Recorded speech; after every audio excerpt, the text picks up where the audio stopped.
So the right wing, or at least the right in general, have been absolutely freaking out that World War III is about to start at any single moment because Biden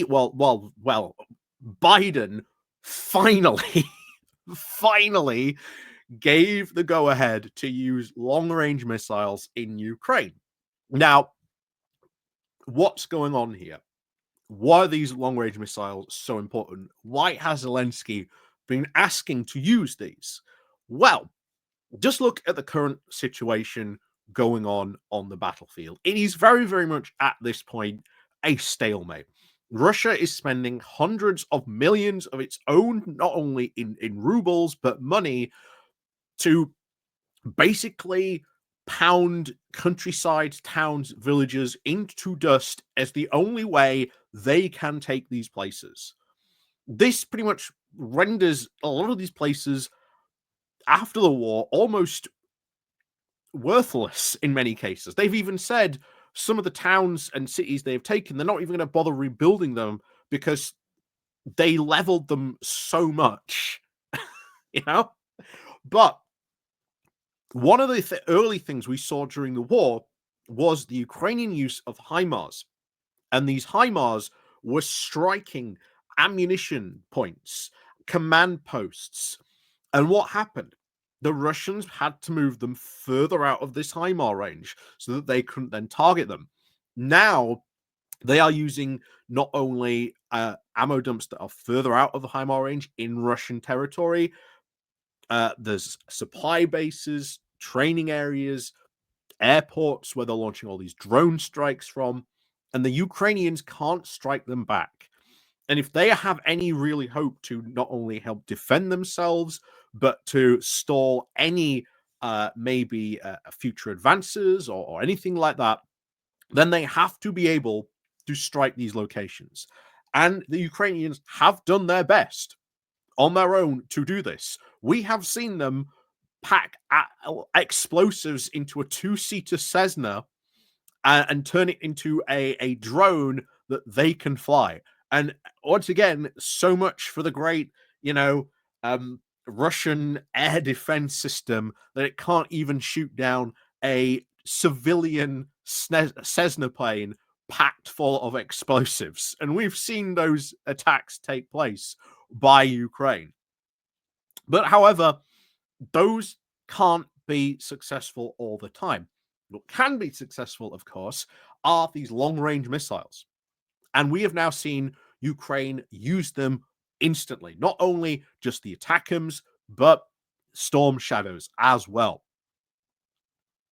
So these have been used to strike strategic locations inside Russian, not only not Russian territory, but specifically inside Russia.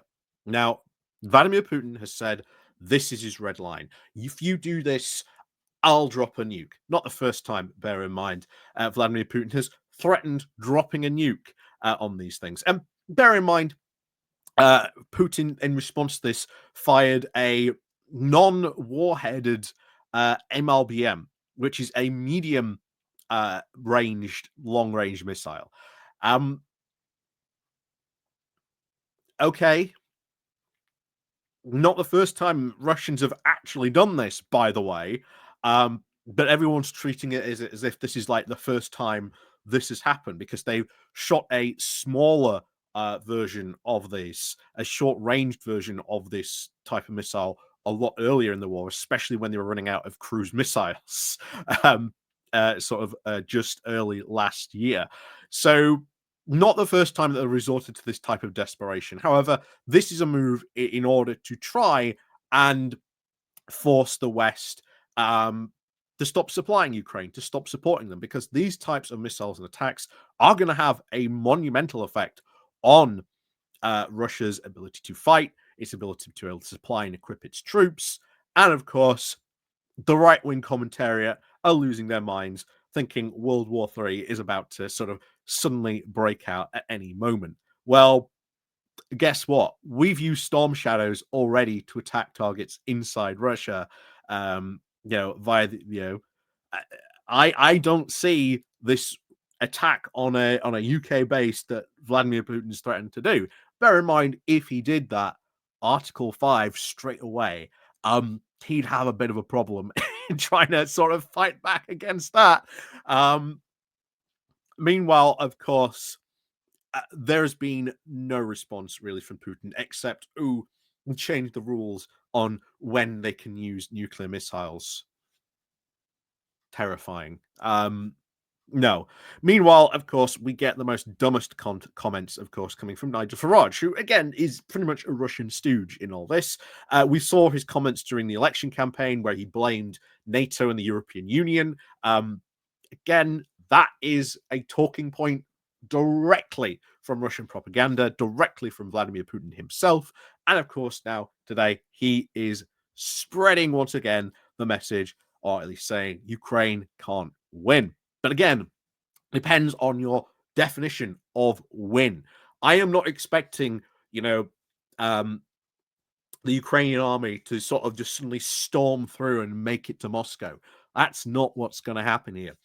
The Ukrainians here win by forcing Russia, by weakening them to such a degree that they cannot continue to fight. And that is what is going on right now. The Russian economy, if you haven't seen some of the news, as we also covered this week as well, is an absolute meltdown. Like, it is going, or at least it looks like it's going into a tailspin. That those sanctions are now starting to work. And of course, the worry then becomes that Donald Trump comes in and undoes those sanctions.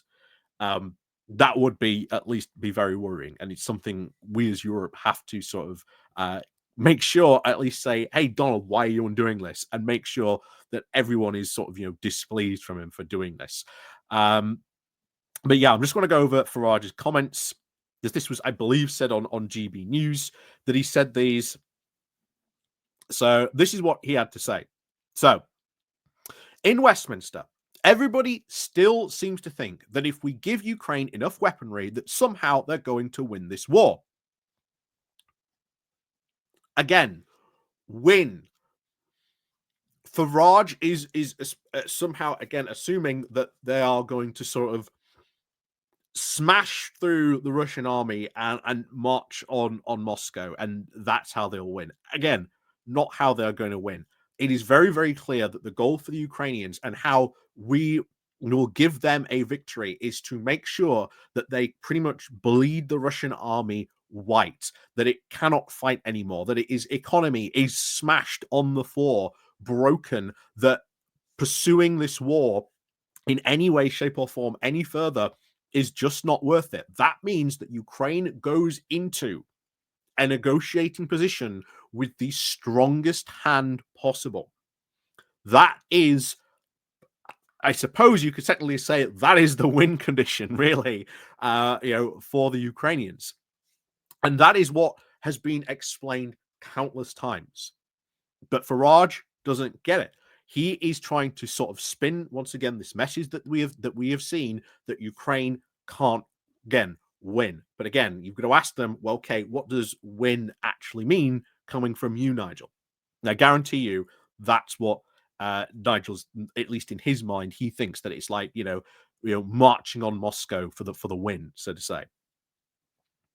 So, yet he continues. Yeah, when I get outside of Westminster and talk to ordinary folk, I've not met anybody in the last month who thinks Ukraine is ever going to win. So, Farage, of course, again, another right-wing talking point. Oh, this is just going to become another forever war. This is only going to become a forever war if we do not support the Ukrainians and absolutely bleed Russia white. Like, if that doesn't happen, which again, it looks like we are really succeeding on that one. Yeah, Ukraine is doing incredibly well on that score. It is going to go, or at least as we can see at the moment, into a negotiating position with a very strong hand. The big problem is we don't know what the hell Donald Trump is going to do. And that raises all kinds of alarm bells on that. So Farage said, I worry because I think the idea Ukraine is going to win, frankly, is for the birds. Again, depends on what his definition of win is. What does he see as the win scenario for Ukraine? The Brexiteers suggested that that the West is doing all it is to help now prolong a stalemate. Well, guess what? If we provide Ukraine with these precision weapons, with the advanced weaponry that we have been, seeing in sort of many cases, they absolutely dominate ground bases, ammunition bases, does inflicts massive casualties on the Russian army, bleeding them white.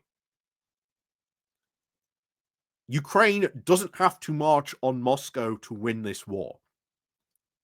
And people like me and everyone else have been saying this for a while. While it would be amazing, of course, to see Ukraine, like the Ukrainian military, just like rock up in Sevastopol. Again, amazing thing if they did manage to achieve that, but at this moment, that isn't what it is going to be like. You have to sort of look at what's going in the ground and how things are going to go. But we cannot basically say to Putin, okay, well, here's all this land now. That should not be what happens here. They should, Putin should be very clear. Like, if you get any land, you practically get a sliver, a tiny amount. And even then, that is too much. I think that is something that maybe should be said. But at the moment, it's not up for us to really say what a peace looks like. That is up for the Ukrainians to decide what that looks like.